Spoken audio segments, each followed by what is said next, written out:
Assalamualaikum warahmatullahi wabarakatuh.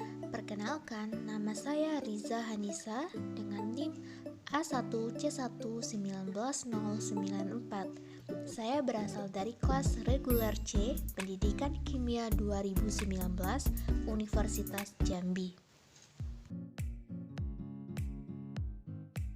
Mari kita selamatkan bumi kita dengan memutuskan rantai penularan COVID-19 dengan di rumah saja. Oke, di sini ada yang sudah tahu tentang integral? Belum? Baiklah, saya akan menjelaskan sedikit tentang integral. Integral ini adalah suatu bentuk pada operasi matematika yang menjadi kebalikan atau biasa juga disebut sebagai inverse dari operasi turunan, serta limit dari jumlah maupun suatu luas daerah tertentu.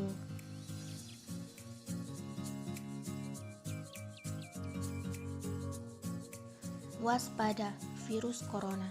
Ada virus baru bernama 2019 nCoV keluarga coronavirus yang dapat menginfeksi mulai dari sistem pernapasan, infeksi paru-paru yang berat hingga kematian. Jadi, berdasarkan pengertian yang saya jelaskan tadi, terdapat dua macam hal yang harus dilaksanakan di dalam operasi integral, yang mana keduanya telah dikategorikan menjadi dua jenis integral, yakni yang pertama integral sebagai inverse atau kebalikan dari turunan atau yang biasa disebut sebagai integral tak tentu. Yang kedua, integral sebagai limit dari jumlah maupun suatu luas daerah tertentu yang disebut sebagai integral tentu. Oke, di sini yang akan saya jelaskan ada 3 submateri, yaitu yang pertama, integral tak tentu fungsi aljabar. Yang kedua, integral tentu fungsi aljabar, dan yang terakhir, integral tak tentu fungsi trigonometri. Untuk yang pertama, saya akan menjelaskan tentang integral tak tentu fungsi aljabar. Secara umum, integral didefinisikan sebagai anti turunan.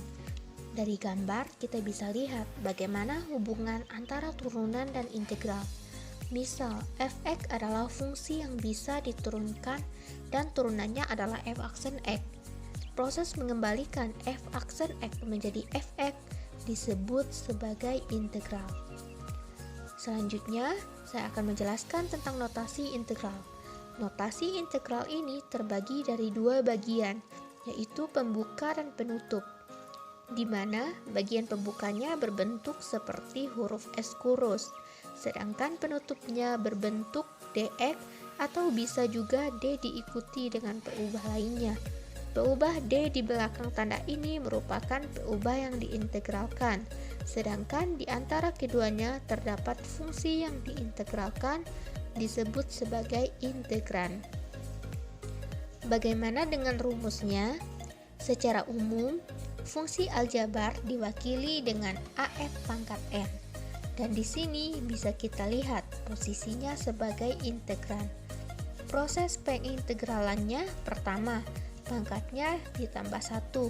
Pada kasus ini pangkatnya N, dan hasil integralnya bisa kita lihat menjadi pangkat N ditambah 1. Selanjutnya pangkat yang sudah bertambah 1 menjadi pembagi untuk koefisiennya. Di sini bisa kita lihat awal koefisiennya adalah A. Pada integralnya A ini dibagi dengan N ditambah 1. Jangan lupa di akhir pengintegralannya ditambahkan dengan C yang merupakan konstanta tak tentu. Penambahan konstanta C ini menandakan bahwa integral ini merupakan integral tak tentu. Tambahan lagi, rumus ini hanya berlaku untuk N tidak sama dengan negatif 1. Untuk N sama dengan negatif 1 sendiri, hasil integralnya adalah logaritma natural dari X. Mari kita lanjutkan ke contoh soal. Di sini saya hanya akan menjelaskan satu contoh soal saja, fungsi logaritma, dan contoh lainnya terdapat materi fungsi irasional, yaitu soalnya berbentuk akar, dan contoh integral fungsi rasional atau berbentuk pecahan. Mari, pada contoh ini terdapat integral dari 6x pangkat 2. 6 merupakan koefisien sedangkan 2 sebagai pangkat. Ingat kembali bahwa rumus integral adalah pangkat berubah ditambah 1 membagi koefisien. Berarti integral dari pangkat integral yang aslinya 2 ini, itu integralnya menjadi 2 ditambah 1. Dan hasilnya 6 yang merupakan koefisien dari integral 2 ditambah 1, hasil akhirnya adalah 6 dibagi 3 menjadi 2. Dan pangkatnya 2 ditambah 1 menjadi 3. Ingat bahwa ini adalah integral tertentu, sehingga pada bagian akhirnya harus kita tambahkan dengan C.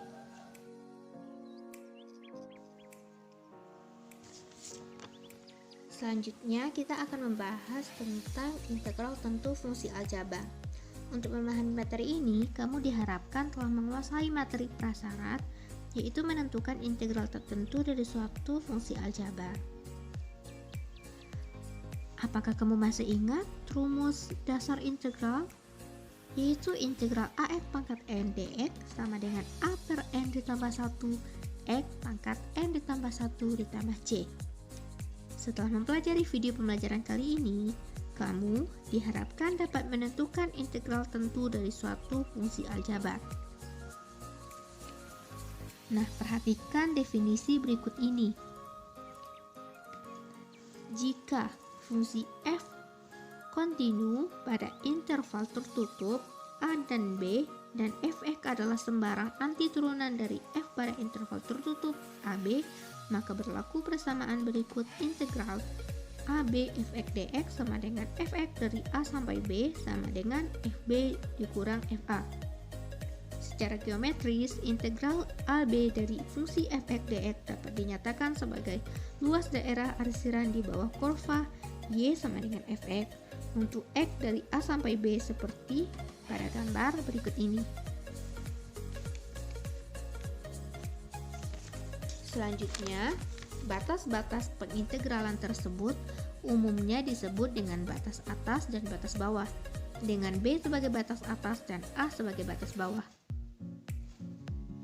Yang selanjutnya, kita akan membahas integral berikut ini sebagai contoh, yaitu integral dari 1 sampai 2 dari fungsi 3x kuadrat ditambah 2x dikurang 1 dx. Dari rumus tadi kita bisa menyelesaikan soal berikut ini. Nah, dari fungsi ini kita ketahui integral dari 3x kuadrat adalah f pangkat 3, integral dari 2x adalah f pangkat 2, dan integral dari min 1 adalah min x. Ini akan kita substitusi mulai dari batas bawahnya 1, batas bawahnya 2, batas atasnya 2. Maka kita peroleh 2 pangkat 3 ditambah 2 pangkat 2 dikurang 2, kemudian dikurang FA sama dengan 1. Berarti 1 pangkat 3 ditambah 1 pangkat 2 dikurang 1. Maka akan kita peroleh 8 tambah 4 dikurang 2, hasilnya 10, dikurang 1 ditambah 1 dikurang 1, hasilnya min 1, sama dengan 10 dikurang 1 sama dengan 9.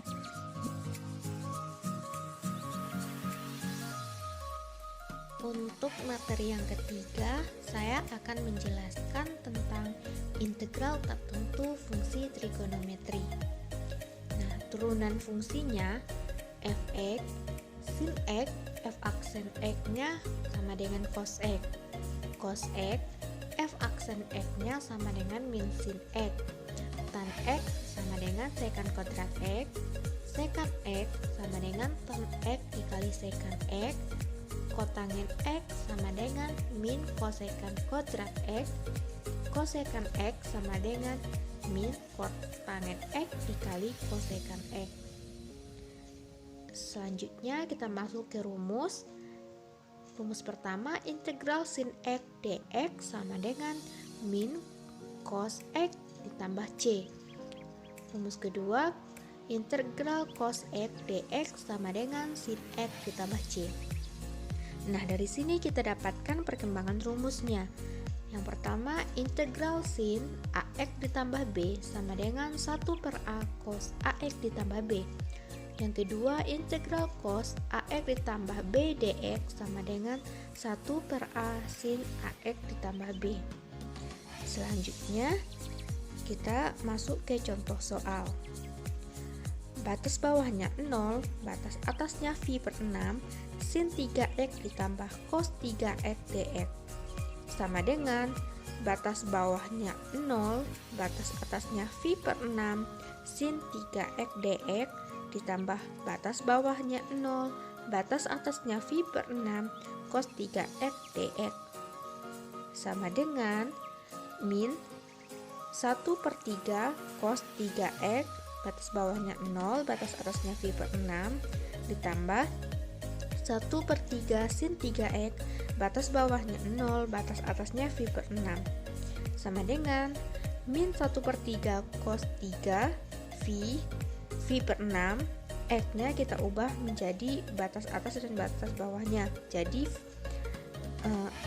kita masuk dari batas atasnya dulu, phi per 6 dikurang min 1 per 3 cos 3 dikali batas bawahnya 0, ditambah 1 per 3 sin 3 dikali batas atasnya phi per 6 dikurang 1 per 3 sin 3 dikali batas bawahnya 0.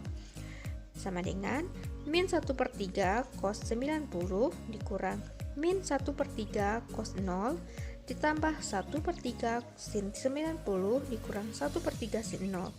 Sama dengan min 1 per 3 cos 90 itu adalah 0 dikurang min 1 per 3 cos 0 sama dengan 1 ditambah 1 per 3 sin 90 itu adalah 1 dikurang 1 per 3 sin 0 adalah 0. Jadi hasilnya 1 per 3 ditambah 1 per 3 sama dengan 2 per 3. Terima kasih telah menonton, semoga bermanfaat. Mohon maaf jika ada kata yang salah. Saya akhiri dengan wassalamualaikum warahmatullahi wabarakatuh.